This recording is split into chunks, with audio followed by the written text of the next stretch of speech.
ভাই ভালো দেখে 1 কেজি গরু গোস্ত দেন। আল্লাহর রহমতে আমার দোকানে সব গোস্ত বিক্রি হয়েছে। রাসেলের দোকানে পাঠাইয়া দিই, ওর দোকানে কতগুলা গোস্ত থাইকা গেছে। ভাই আমি গোস্ত বিক্রি করবো না এখন, আপনি কি একটু ওই দোকান থেকে নেন। এই আবার কোন ধরনের অদ্ভুত মানুষ,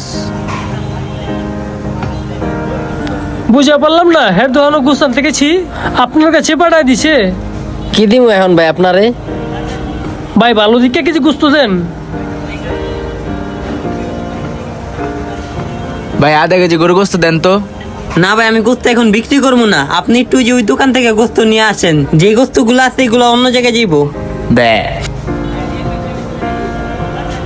ভাই আপনার দোকানের সব কাস্টমার আমার দোকানে দিয়ে দিলেন। ভাই আলহামদুলিল্লাহ আমি বিক্রি করছি, কিন্তু আমি খেয়াল করে দেখলাম আপনি এখনো গোস্তগুলা বিক্রি করতে পারেন নাই। আলহামদুলিল্লাহ আমার সব বিক্রি করে আমার লাভের টাকা উঠা গেছে।